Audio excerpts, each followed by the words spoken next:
Chapter 1. The Lord is the God of heaven.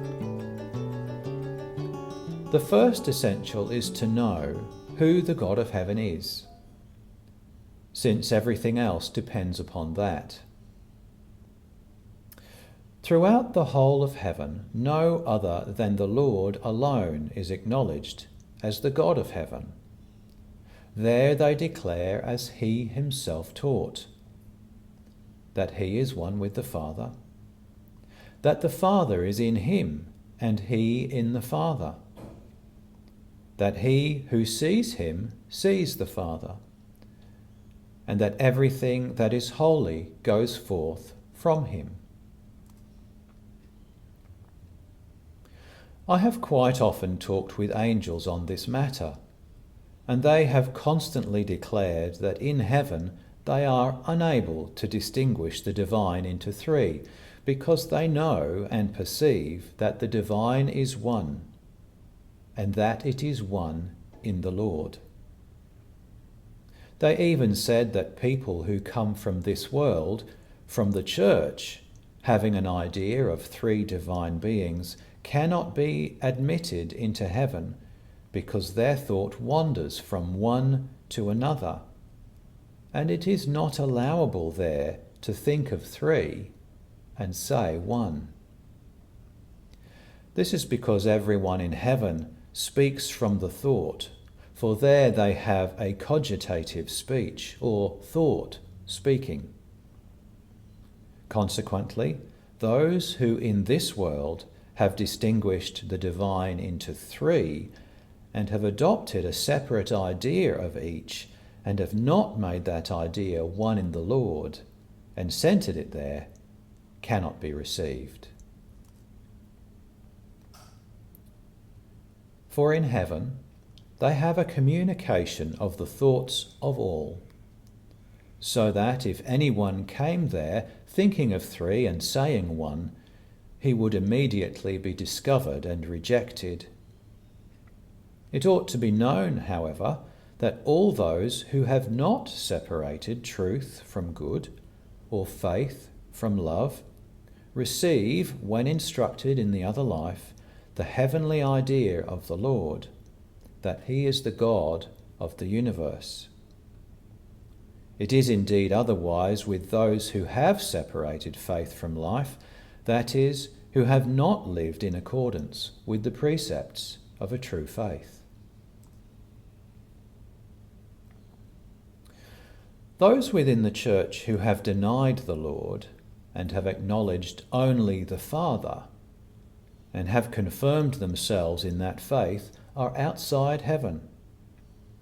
And because no influx from heaven where the Lord alone is worshipped reaches them, they are gradually deprived of the faculty of thinking what is true about anything at all. And at length they become as though they were dumb, or else they talk stupidly and wander about with their arms dangling and swinging as if lacking strength in their joints.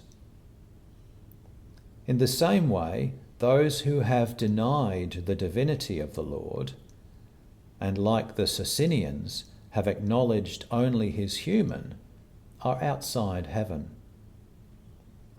They are brought forward a little towards the right and let down into the deep, and are thus completely separated from the rest of those from the Christian world.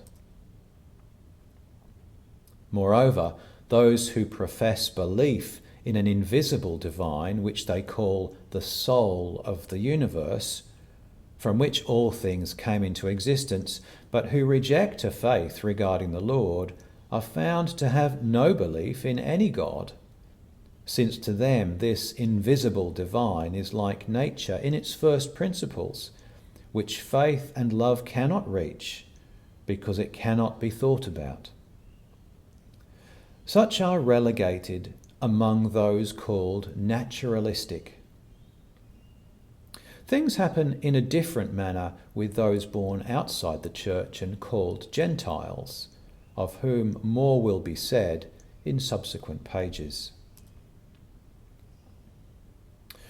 All little children of whom a third part of heaven is formed, are initiated into the acknowledgement and faith that the Lord is their Father, and afterwards that he is the Lord of all, therefore God of heaven and earth. It will be seen in the following pages that little children grow up in the heavens, and by means of cognitions are perfected even to angelic intelligence and wisdom. Those who are from the church cannot doubt that the Lord is the God of heaven, for he himself taught that all things of the Father are his, and that all power is given unto him in heaven and earth. He says in heaven and in earth, because he who rules heaven rules the earth also, for the one depends upon the other. To rule heaven and earth means to receive from him every good pertaining to love and every truth pertaining to faith. Thus all intelligence and wisdom, and so all happiness. In short, eternal life. This also the Lord taught when he said that he that believeth on the Son hath everlasting life, but he that believeth not the Son shall not see life. Again, I am the resurrection and the life. He that believeth in me, though he die, yet shall he live. And whosoever liveth and believeth in me shall never die. And again, I am the way, the truth, and the life.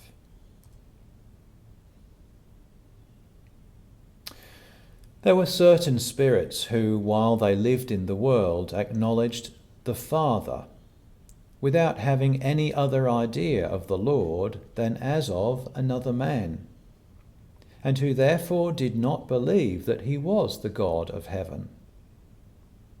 For this reason they were permitted to wander about and inquire wherever they wished whether there were any other heaven than the Lord's heaven. They searched for several days, but nowhere found any. These spirits were among such as placed the happiness of heaven in glory and in dominion. And because they could not get possession of what they desired, and were told that heaven does not consist of such things, they were indignant and wished to have a heaven where they could lord it over others and be eminent in a glory like that in the world.